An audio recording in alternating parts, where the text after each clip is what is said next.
Welcome to Unit 23. We look at Stokes theorem. It deals with surfaces in space and vector fields. Let me just make a picture. So we have a surface S in R3 and it's oriented. Oriented means that we have a meaning of what means up, given by a parametrization. This is RU cross RV. This is what is up. And we have also a vector field given. So F is a vector field. F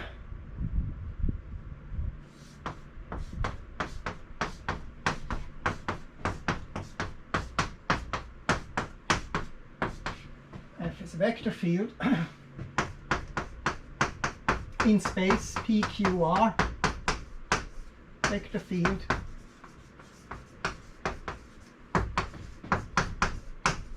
So we are in space here, three-dimensional space. We have a surface, we have a vector field. And now what we can also look at is the boundary. So we have also a boundary curve. So let's call this C here. C is the boundary.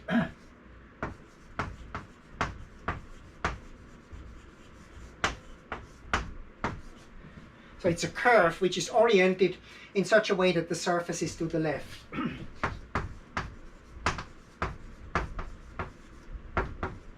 So that S is to the left. So that's a compatibility condition. And it means that if we are walking on this, if we walk on this surface, right? If you are here, this is your right foot, and this is your left foot, and you're walking here. When you are walking here, then up is the orientation of the surface. That's up.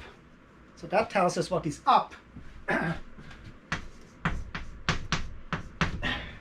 It was pointing up, and doesn't have to be up in space. It can be just given by the orientation. And that's the direction which we go. We go in such a way that our surface is to the left. And so in this case, let me just have an example. I mean, this is a basic example here of a surface, and this surface has a boundary. And if that would be the surface, and then we walk in such a way that the left foot is on the surface and the right foot, maybe I turn it upside down here. So the left foot is on the surface, the right foot is on the boundary, and we walk along if the surface is oriented upwards. If the surface would be oriented downwards, we would just go in the opposite direction. So that is given to you. And so now there is a relation between the flux of the curl through S and the line integral of F on the boundary. And that's the theorem. So the theorem tells us, let me just write it in the shortest possible way, that the flux of the curl of F through the surface, that's the same thing than the line integral F dr along the boundary curve. That's the most beautiful, most powerful, and most important theorem in multivariable calculus. Of course, it comes together with a fundamental theorem of line integral and the Gauss theorem, which we look at next time. But it's very central because everything comes together here. Let me just actually give you a little bit of more detail here. So the surface is oriented. If this is U and this is V, so this is a orientation.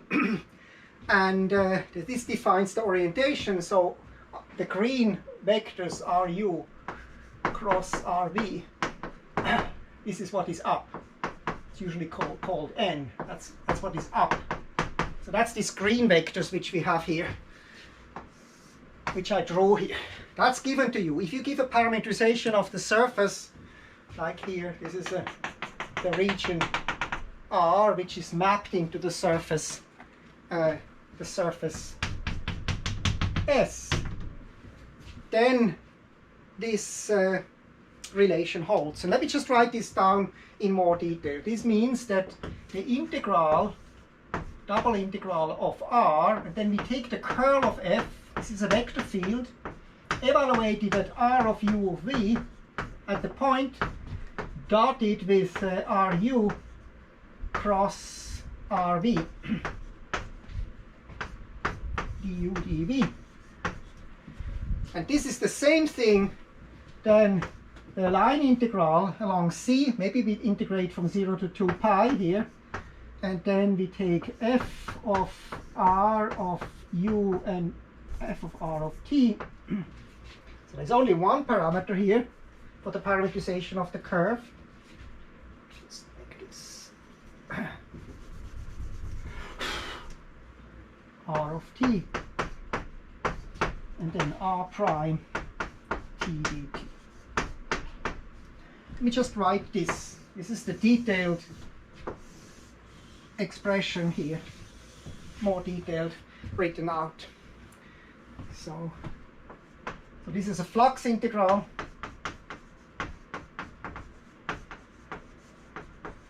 And this is a line integral.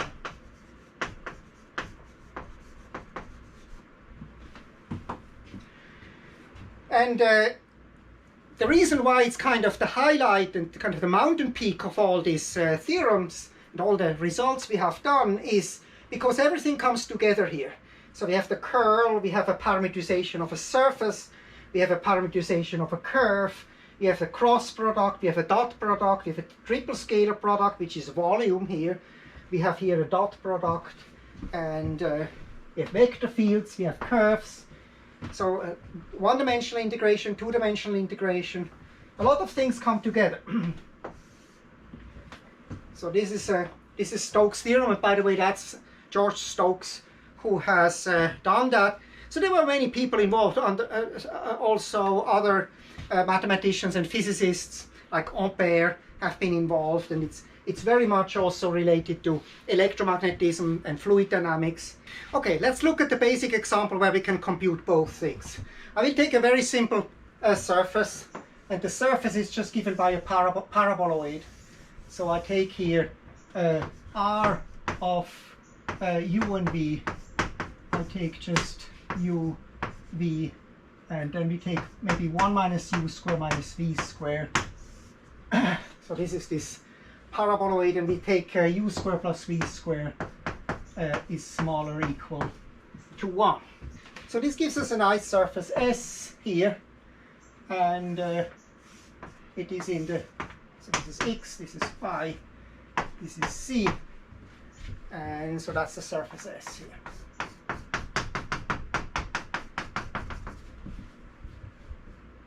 Nice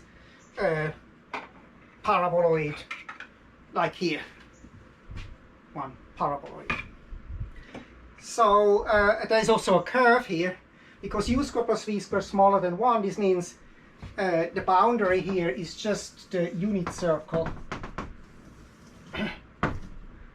C. Now we have to worry about the orientation. Let's just look at the orientation. We anyway have to compute Ru cross Rv.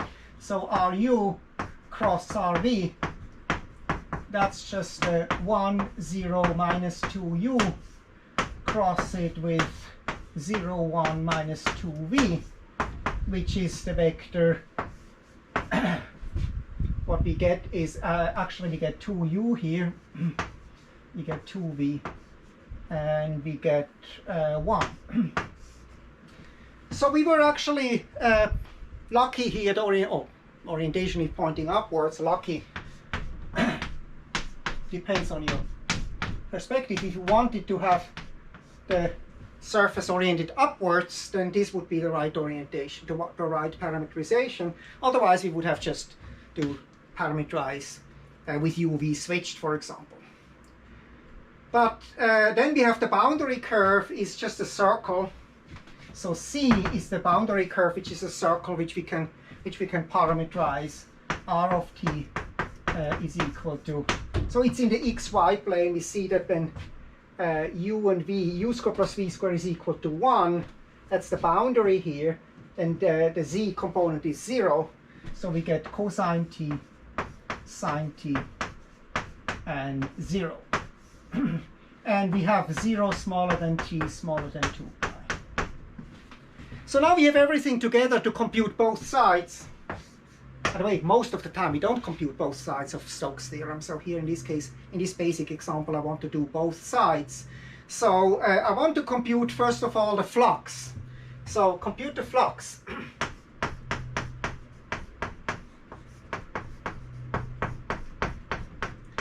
Oh, we don't have a vector field yet. We need also a vector field. Let me just take a vector field here. So I take a vector field f is equal to, so let's just take the curl of f. So the curl of f is, so that's dx, dy, dz, cross it with a vector field minus y x z square. So what we end up with is 0. And in this case, I also get 0. So I actually was lucky still. So we have relatively simple, we have still a relatively simple vector field here, constant vector field. And but still, let's just compute that. Let's just compute the flux of the curl of f through this surface. So what we have to do is we have to integrate u square plus v square smaller or equal to 1, and then we have to integrate the curl of f, which is 0, 0, 2, and then dot it with ru cross rv, which we have here. So it's 2u, 2v, 1 du dv. And so that's just the integral u square plus v square smaller than 1, 2 du dv. So that's just 2 times the area, that's 2 pi. Maybe a little bit too simple, but that's okay. So we have just a flux computation. And then we have also the line integral along the boundary.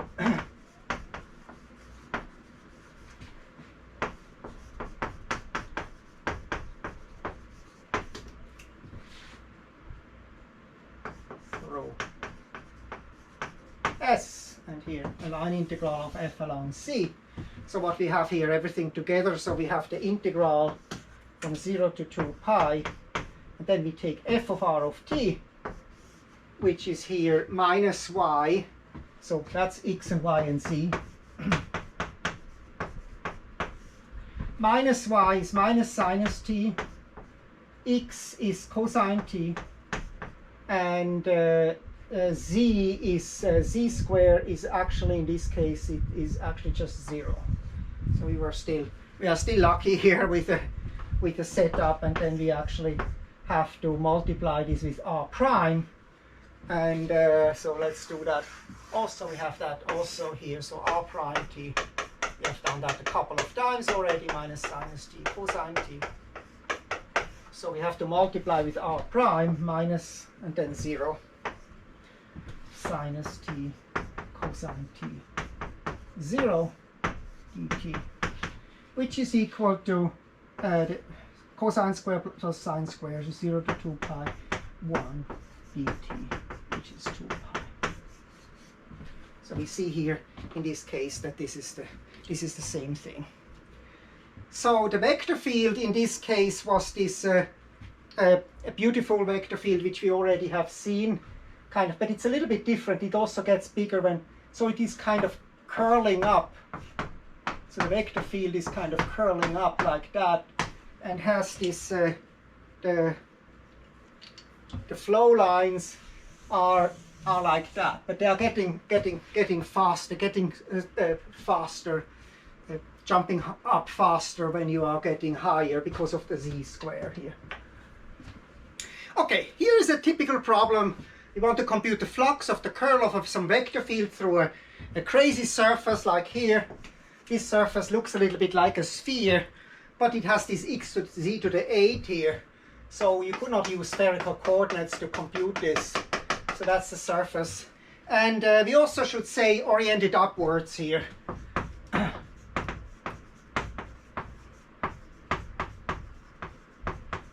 meaning that the normal vector of the surface is going upwards.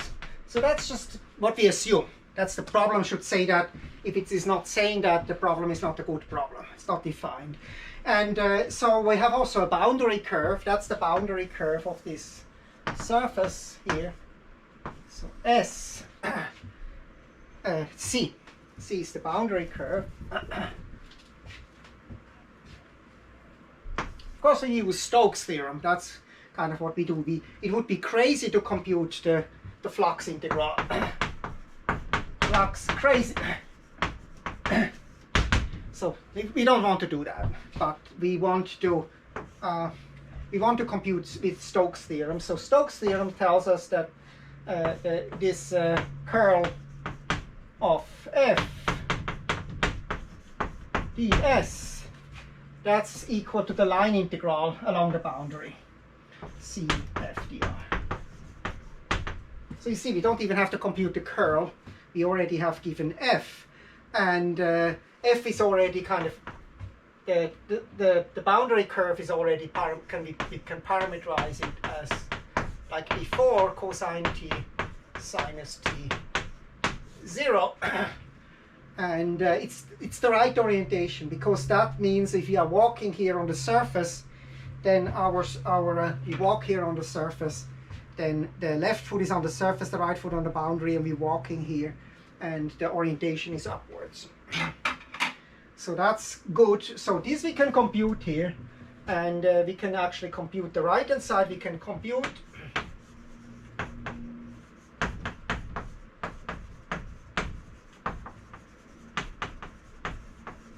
so we integrate from 0 to 2 pi. We take the vector field. So that's a little bit a hike, but it will not be so bad, I hope. So what we have is x, y, z. This is equal to x, y, z. And we just plug it in here. So we have 2 cosine t sine t plus sine t.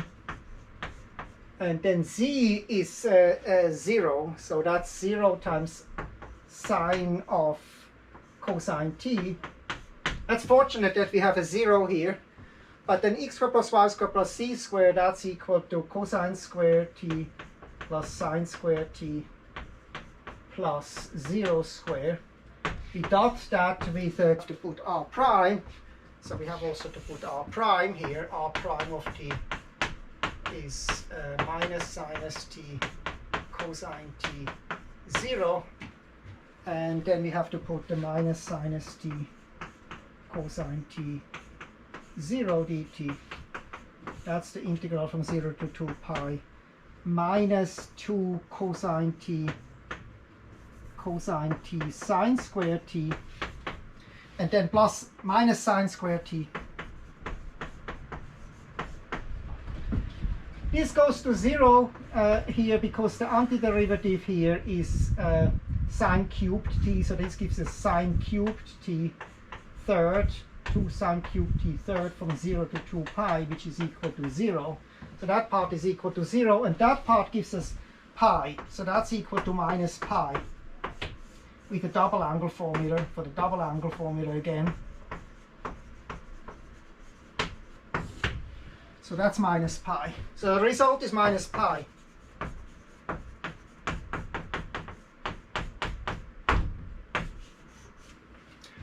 And computing the flux of the curl would probably have been quite painful, because we would have to parameterize this surface. We can still parameterize it as a graph, but z is 4 minus x squared minus y squared, the 8th root. So that it might just become impossible to do. Okay, here's a problem where we want to compute a line integral. Complicated line integral would be tough to do that. And along a curve which is given here, I have a picture here of that curve. It's a circle in the xc plane. That's the xc plane here. And we are... the first thing you want to look at is this a gradient field? And if it would be a gradient field, the answer would be 0 by the fundamental theorem of line integral, the closed loop property. But anyway, in order to check that it's a gradient field, you want to compute the curl. And the curl is also a good thing to use when we use Stokes theorem. So let's just compute the curl of F.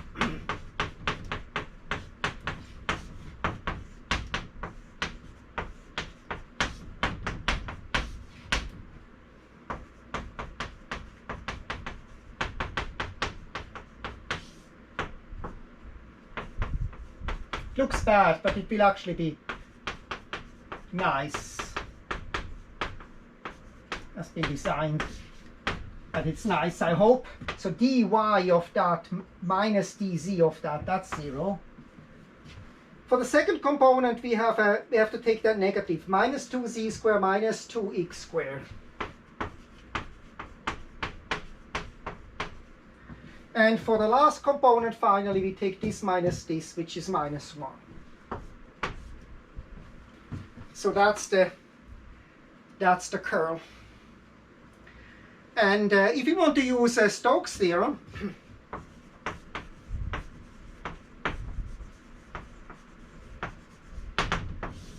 we need a surface. We don't have a surface. What surface do we take? So we can be creative, and we can take any kind of crazy surface here, but then we would have a lot of work. We don't want to do that. We want to have the most simple surface which we can imagine. And really what works is just this disk. So take the surface is a disk. So take a disk, say S is a disk with boundary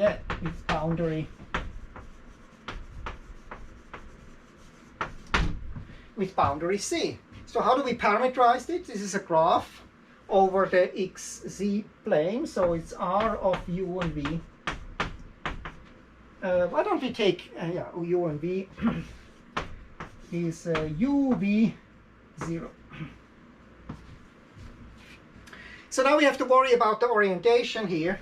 For that we have to take ru cross rv and see whether we get the right thing.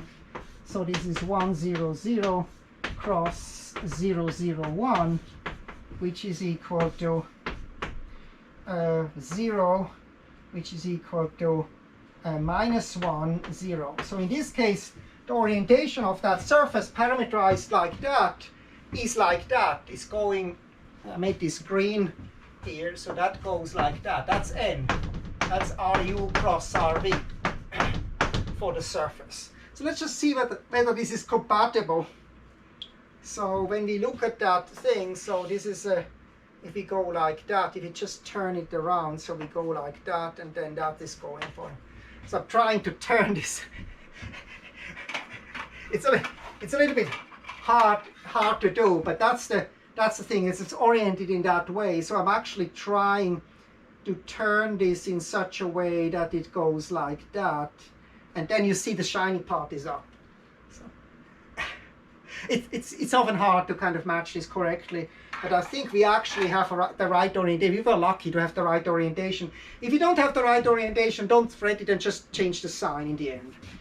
But that's what we have. Is now we can compute the flux. So the flux is the integral over, and then we have u squared plus v squared smaller than 1.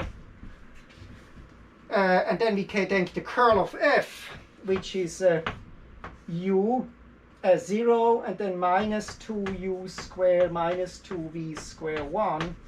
And we dot it with ru cross rv, which we have already computed here, du dv. So this is nice. This is just the integral of over u squared plus v squared is smaller than 1, and that's just 2u squared plus v squared.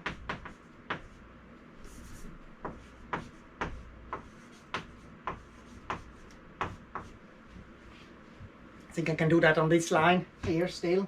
What do we do if we have now we have a double integral? We can forget about all space and everything. We have a double integral. What we have is, of course, we are using polar coordinates here. And that's then just 0 to 2 pi, 0 to 1. And then we have a r2r squared. Don't forget the r factor, dr d theta. So this gives us r cubed third. So this is 2 third times 2 pi. It's 4 pi third. So we have succeeded to compute this line integral, which would be terrible to do by just using Stokes theorem. A little bit of ingenuity here by finding a surface which was kind of glued in. By the way, it doesn't matter what surface we take, we always would get the same result here. That's one of the consequences of Stokes theorem, that whatever surface we take, we get the same result, which is the line integral along the boundary. How does the dynamo work? So when I turn this, it produces light. How does that happen? So the key is, one of the keys is Maxwell's equation, actually this equation here, one of the 4 Maxwell equations, and also Stokes theorem. Let me just explain you that. So what we have here inside this lamp, so there's a wire which is turned around, and so this wire produces a surface also. So this surface, let's call this surface S here.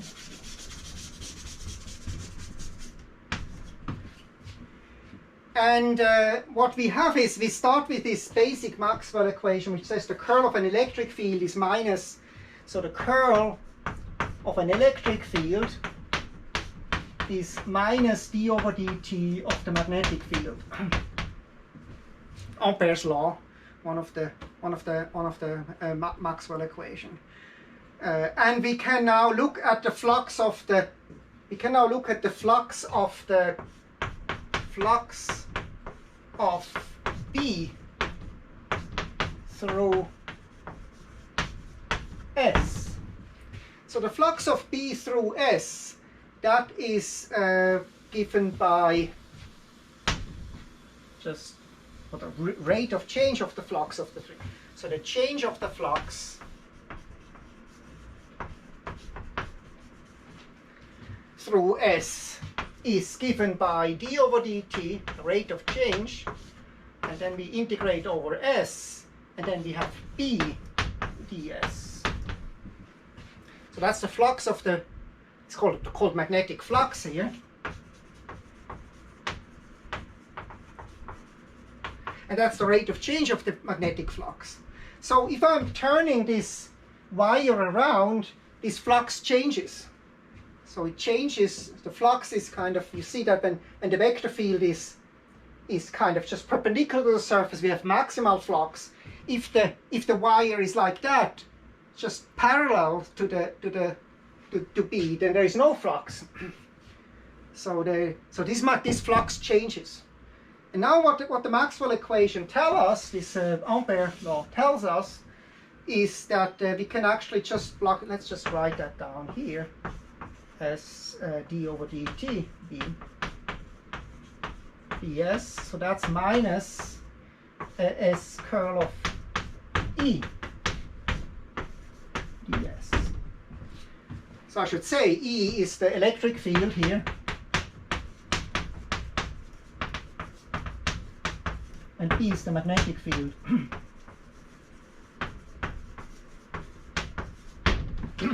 So they explain everything, these Maxwell equations. By the way, Maxwell was a student in Stokes' class and actually had to prove in an exam Stokes theorem. So he was very well aware of this mathematics, because he learned it in the multivariable calculus course. Actually had to prove it in a multivariable calculus course, not even seen it before. So that's what we have is now we have by Stokes theorem. That's minus the line integral along the boundary. Let's call it C. I already called it CE VR. And what happens if you take an electric field and you integrate along a curve? This gives us a voltage difference.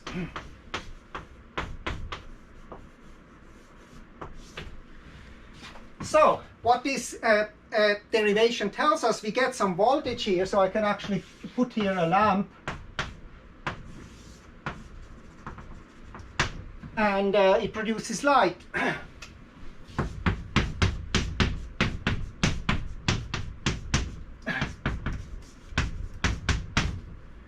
So from this mechanical work which we have by moving around this wire, what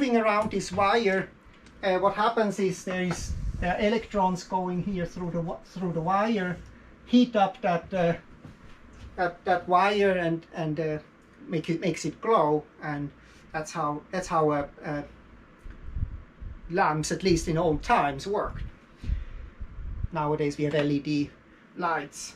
So, but that's the principle. So we have used one of the Maxwell equations. We have used Stokes theorem.